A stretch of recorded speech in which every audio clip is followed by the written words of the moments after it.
Hello, this is Talos Pilot Monkey. Welcome back to Citadel, and well, you can see here we're going back into the main Citadel today, and what we're going to do is have a look around the other side of the main Citadel and see what's out there, because obviously we saw what's out to this east side, I guess. It says east wing here. We saw what was out the east side. It was the temple, which we've got to take all the crystals to. Now we're going over to the west side, sorry, and we're going over there, and we're going to be exploring the pyramid that's over there and the witch's house. And obviously, we can see the well here. We need to be able to get past those little crabby, barnacle, whatever things you'd call them, and we need to be able to get down into the well to get some of the stuff. But we will find out how to do that later on. So yes, we also today will be finding the first crown. The crowns are actually a very useful thing for this game, since they're one of the things you have to get to complete the game, but it doesn't actually tell you about. So I read out the story last time. You actually have to get the crowns as well, and getting the crowns is a bit tricky because they're actually hidden.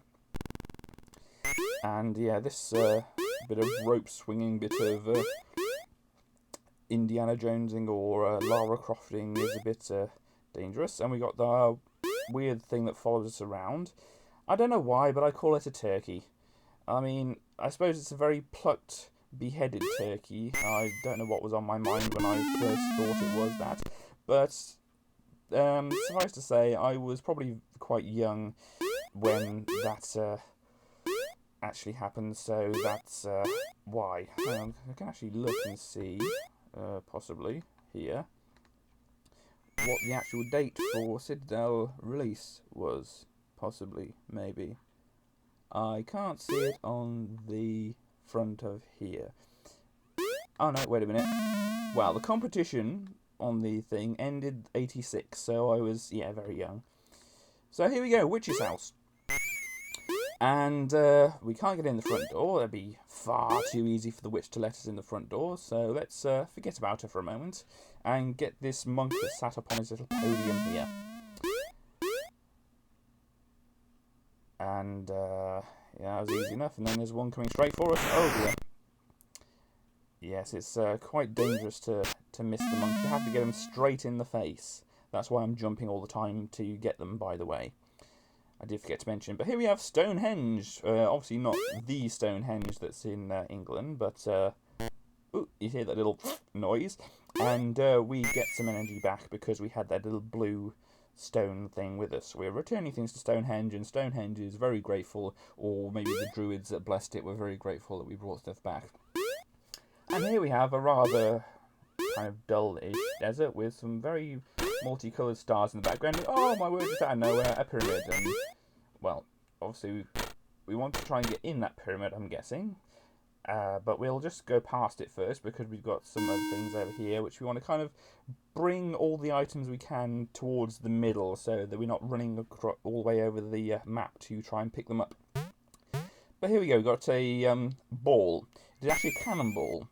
And well, we saw some gunpowder in the previous episode, so we've got some gunpowder and a cannonball, and we have seen some cannons around, so at one point we shall be doing something destructive. But now we are having to get into the pyramid, and it's not very obvious, but you can just walk in the side there.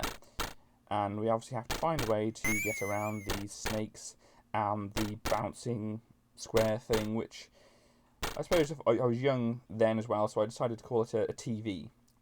So here we see the angry mummies who are not going to let us pass by here, and we put down the little statues. You can see they've got similar statues around, but those mummies don't seem to be too taken with the statues, so we're going to have to find something else that they might like to quell their anger. So we come back down the pyramid and back over the desert. It's a little boring, and I think our little girl's feet are getting too hot walking across all this sand.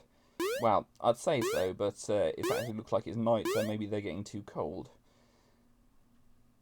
That's probably why she's blue as well. It's probably freezing in this deserted citadel.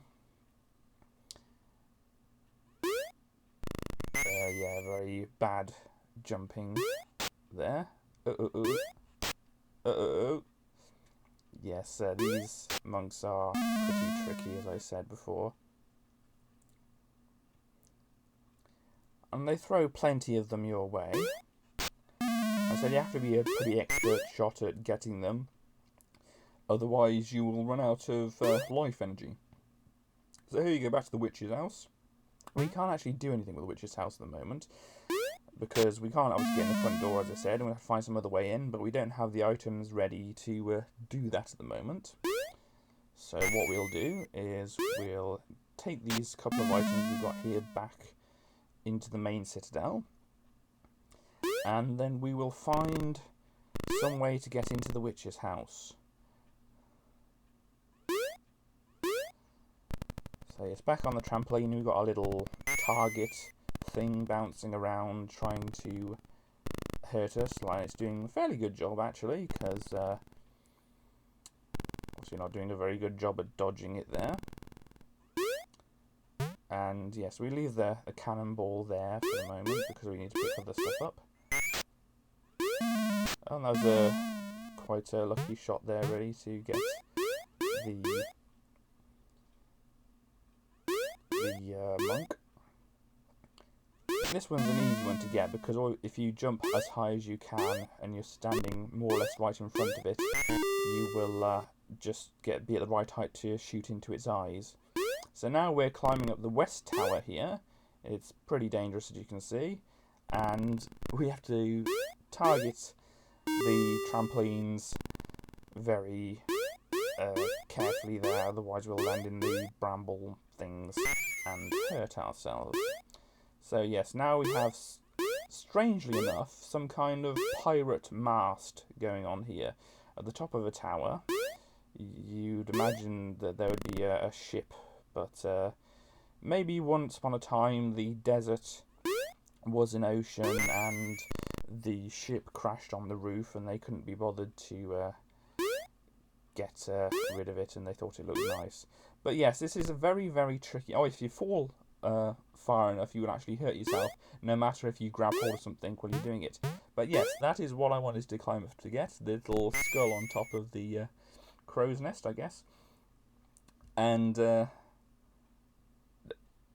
we now exit out of here.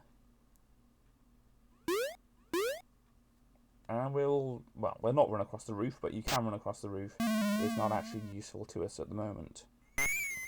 I played this quite a while ago, so I can't actually remember exactly where I'm going or what I'm doing. I made a few notes about what the main objective for each episode is, but forgive me if I'm a bit lost. So as you can see, the monks are quite a danger, because we do have to visit them quite often. And so the falling damage is dangerous, but obviously you can fall from the roof to the floor there without any problems. If we'd fallen the full height of the screen, we would have damaged ourselves.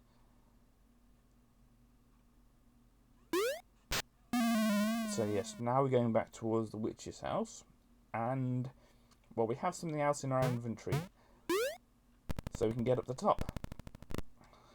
You can also see we've got a couple of things. We've got a skull and a bone, that is, by the way. Yeah, we go in the chimney. So skull and a bone. I wonder. We already had a pirate reference, so I wonder what that could be all about. So yes, there is actually a secret in this room. As I said, we will be getting a crown, so ooh, I wonder what the secret's going to be. Hint, it's a crown. Excuse me. And oh look, there's a witch. And oh, two of our things vanished. The skull and the bone. Well, it seems like whatever spell we've put in that cauldron isn't actually complete. So, skull and a bone. I wonder what kind of spell we're looking for here. It wouldn't really make no sense with the witch. But anyway, hey, here's the secret room. As I said, they are very well hidden. You wouldn't know at all that there was a secret there just by looking at it. Anyhow, all done for the moment. I'll see you next time.